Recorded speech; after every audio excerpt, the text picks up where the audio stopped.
The marks you see here are a recent result from one of my students getting full marks on one of their pieces and dropping only 1 or 2 marks on the other 2 pieces.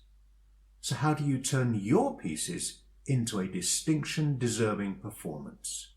That's coming up next. Music Online UK.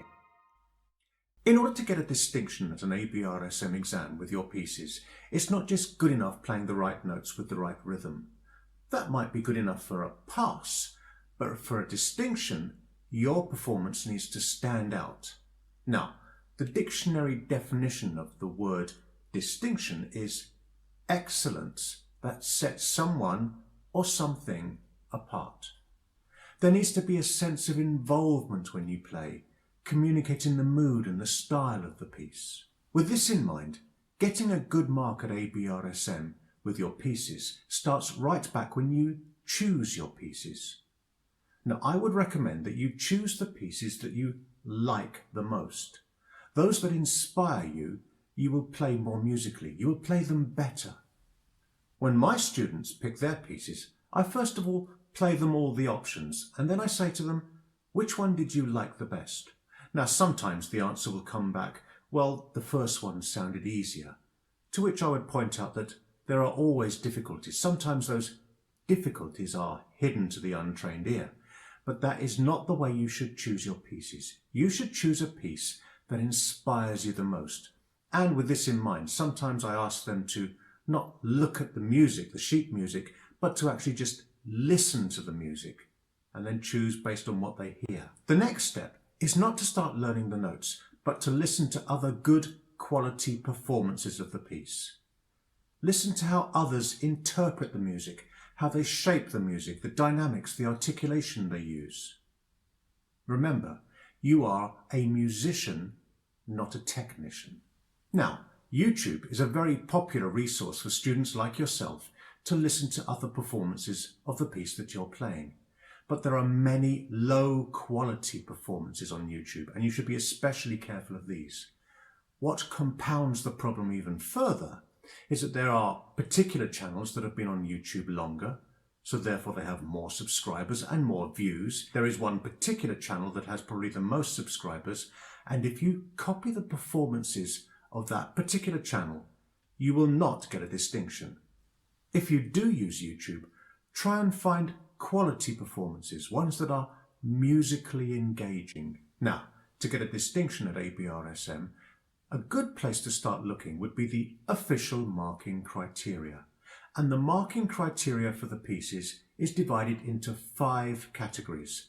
That is, pitch, time, tone, shape, and performance.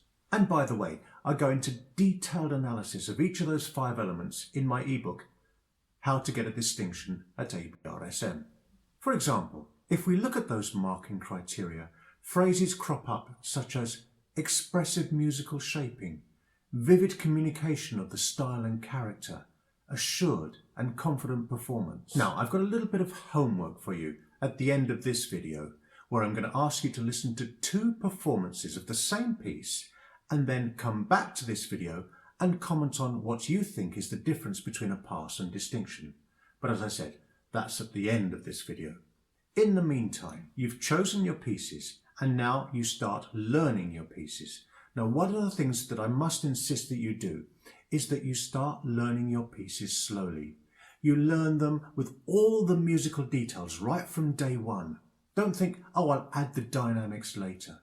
Put in all the musical details on the very first time you practice, and you'll need to play a piece slowly enough in order to do that.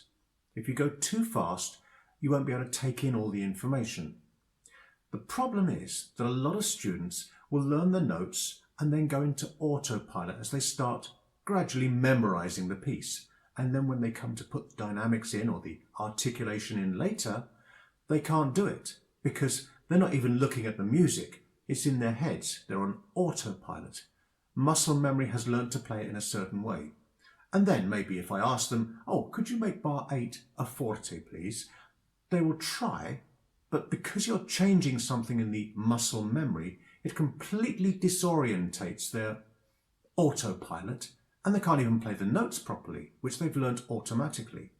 So always learn the musical details right from the very first practice, and always practice slowly. You can always speed up the tempo of the piece once you have mastered all these details. Now, once you have learnt the piece both musically and technically and it's time for the exam, you should go into the exam with confidence. Remember that one of the marking criteria for a distinction is assured, confident performance. And when you go into the exam, you should have prepared well enough so that you can forget about all the notes and start enjoying the music. That's right, I said the word enjoy in the same sentence as the word exam. But if you can enjoy your performance, the examiner will enjoy listening to it. And now for that homework I was talking about. Can you remember the 5 elements of the ABRSM marking criteria for a distinction? If you can, write them down now. If not, go back a little bit in this video and check what they were, and then write them down.